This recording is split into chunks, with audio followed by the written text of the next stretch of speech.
चलो फिर से देखते हैं अगली।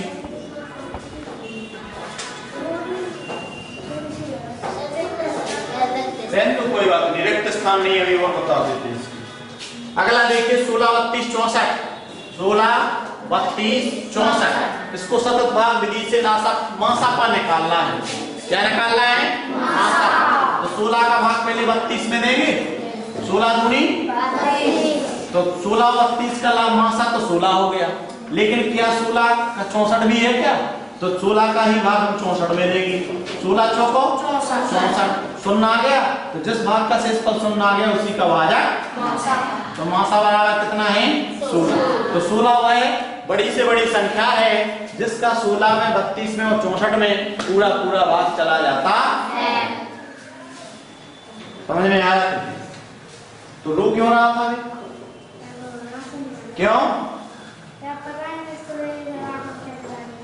और तू तो कह रहा था, वे तो कह रहे थे कि नानी क्या जाना, नानी क्या तारीख दुनिया की बात में नहीं, पढ़ाई करना है, पढ़ाई कर। नाना नानी तो सब कुछ काम की नहीं है, आगे चल के तुझे पढ़ाई ही काम देगी। कभी पढ़ाई कर ले, दुनिया की नानी नाना याद ना कर। रिक्त स्थान की पूर्ति कीजिए। दो अभाज्य संख्याओं का मासा 1 होता है। ध्यान रखें, जैसे एक अभाज्य संख्या है 2, एक है 5, दोनों अभाज्य हैं। मैं आपको अभाज्य संख्या बता चुका हूं कक्षा 5 4 में।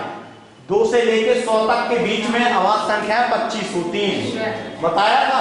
तो दो अभाज्य संख्याओं का मासा 1 होता है, क्योंकि उनमें और किसी का भाग जाना नहीं है, जाएगा तो एक एक का जाएगा, इसलिए उसका मासा 1 होता है। क्यों रे हेमंत, कहां देख रहा?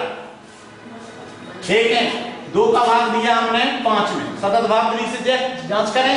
2 एकम 2 दूनी 4, अब एक बचा, 1 का भाग दिया 2 में, 1 दूनी 2, शेषफल शून्य आ गया, तो उसी का भाजक मासा, यानी मासा बराबर 1। दो अभाज्य संख्याओं का मासा 1 होता है, याद रख लेना जिंदगी में। 2 हो चाहे 4 हो चाहे 10 हो चाहे 20 हो, लेकिन हो अभाज्य संख्या, जितनी भी अभाज्य संख्या है सब अभाज्य संख्याओं का मासा 1 होता है। आई बात समझ में? अब 2 क्रमगत संख्याओं का मासा 1 होता है। क्रमगत माने लगातार, एक संख्या ले ली 4, एक ले ली 5, लगातार नहीं है। एक ले ली 11, एक ले ली 12, लगातार नहीं है। तो इनका मासा निकालोगे तो भी 1 निकलेगा। देखो 4 का भाग दिया 5 में, 4 एकम 4, एक बचा, 1 का भाग देंगे 4, 1 चौको 4, शेषफल शून्य आया, तो मासा क्या मिला? 1। समझ में आ गया? तो 2 क्रमगत संख्याओं का मासा भी 1 होता है, और 2 क्रमगत संख्याओं अभाज्य संख्याओं का मासा 1 होता है। और देखो 11 12 का देखना है, 11 12 का, 11 एकम 11, 1 बचेगा, 1 का भाग देंगे 11 में, 1 एकम 1 अंक उतारेंगे, 1 का 1 एकम 1 भागना, वो शून्य आ गया अंक में। तो जिस भाग का शेषफल शून्य आ गया उसी का भाजक मासा।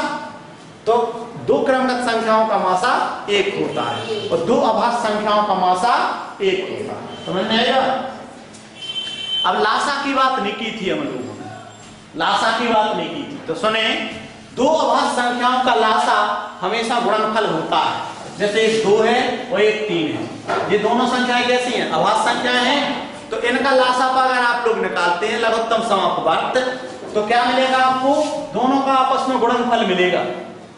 जैसे 2 को आपने मान लीजिए ऐसे काटा, लासा निकाल रहा है, लासा माने लघुत्तम, 2 एकम 2 और 2 3 का 3 आ गया। फिर 3 से काटेंगे, कितना आ जाएगा? 1 और 3, 1 का 1 आ जाएगा। अब दोनों का गुणा करेंगे तो 2 गुणे 3 बराबर 6 आया ना लासा का। तो 2 क्रमगत संख्याओं का लासा पा आपस में गुणनफल होता है, आपस में गुणनफल होता है। और 2 अभाज्य संख्याओं का लासा पा आपस में गुणनफल होता है। आगे बात समझ, ये क्रमगत भी है और अभाज्य भी है, 2 और 3 क्रमगत नहीं है और अभाज्य भी है। तो 2 क्रमगत संख्याएं, क्रमगत माने लगातार, 2 क्रमगत संख्याओं का लासा आपस में गुणनफल होता है, लेकिन मासा 1 होता है। नहीं आई बात? 2 क्रमगत संख्याओं का लासा आपस में गुणनफल होता है, लेकिन मासा 1 होता है। और 2 अभाज्य संख्याओं का लासा आपस में गुणनफल होता है, लेकिन मासा 1 होता है। लासा मासा समझ में नहीं आ रहा क्या? हैं? नहीं आ रहा? आगे देखो, दी गई संख्याएं जिसमें जिस बड़ी से बड़ी संख्या को पूरी तरह विभाज्य हो वह संख्या, दी गई संख्याओं में जिसमें बड़ी से बड़ी संख्या से पूरी तरह विभाज्य हो तो वह संख्या मासा कहलाती है। मान लीजिए देखो जैसे 8 दी है, 4 दी है, 2 दी है।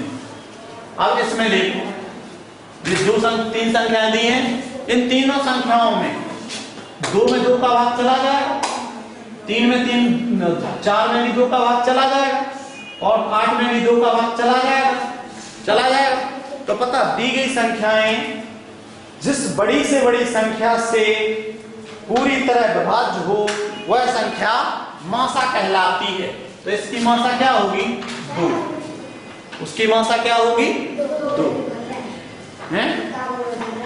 वो तो भरेंगे ही। और ये 3 दिन से क्यों नहीं आया रे तू? क्यों नहीं आया 3 दिन से? कहां गया था?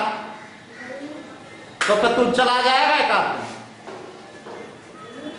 नालायक, क्लास में गैप कर रहे हैं, पास होने की तमन्ना रखें, हो गए पास, करो गैप करने से तो पास होता है बच्चा।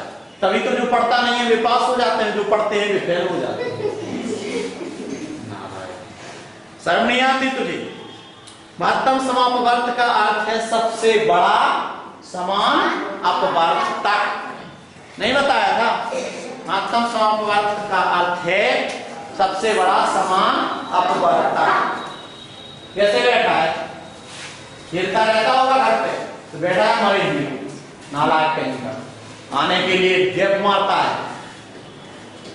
चलो इस चैप्टर को आप पढ़ सकते हैं पूरा, और जो आपका पिछला छूट गया है वो भी कर लीजिए पहले, लेकिन इसी के करो पहले इसी चैप्टर को कीजिए, फिर मैं आपको आगे वाला बताता हूँ।